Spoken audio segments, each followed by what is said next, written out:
In any city, in any country, go to any mental institution or halfway house you can get yourself to. When you reach the front desk, ask with no hesitation to visit someone who calls himself the Holder of Darkness. The worker will mock you, but you have to stay as calm as possible. Keep asking him until he stops denying and withdraws from his counter to guide you through the corridors. As his behavior changes radically, stay on guard, for if you start hearing one single, tiny, sinister hiss, you should turn around and flee as far as you can, covering your ears because the time was bad. If you do not escape in time, the faint sound will turn into a dreadful growling that will soon merge into a continuous shriek of sheer pain until madness floods you and leaves you to die in a deafening agony. If the warden remains silent, he will lead you to a closed door with neither handles nor lock. As he pushes it open effortlessly, you will see an ascending, winding staircase which can't possibly lead to any upper floor of the establishment. The door will close behind you, and you will not be able to push it back. Past this point, climb and do not turn back, or you will fall into a bottomless pit waiting for living prey to chew upon. Do not count the steps, for knowing how many there are will drive you to insanity. One will then creak, and at that point you should stop. Another door should appear on your left. If it is on your right, then pray for a swift passing.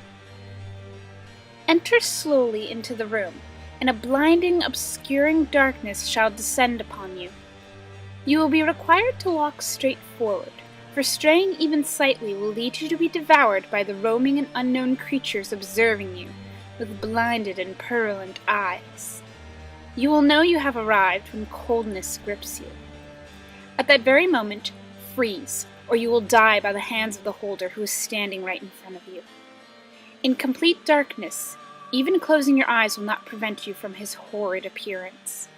It will form into your mind as the most outrageous monster ever conceived, and madness will try to creep into your brain as worms over a decayed corpse. His fulminating breath and constant mumbling will be enough to make you cry, but be advised not to utter anything louder than a weeping, for you might wake what must not be awakened. The only question you will be able to whisper without being torn apart will be, what do they fear? You will feel movements all around you as shudders animate your opponents. You will hear what nameless and incurable diseases will strike the world if they were to be frightened, the countless terrors their own fright will unleash on those with a weaker mind than theirs. Amidst the atrocious enumeration of the endless sores the world will suffer, you might hear the simplest, almost ridiculous, yet implacable and certain truth they all fear. Do not move again. When your head is about to implode, it will stop.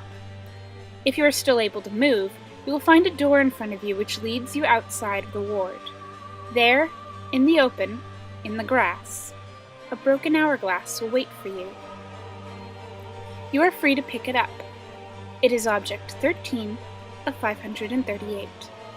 Your knowledge of their fears is up to you to share, but you may not want to use it as a weapon against them.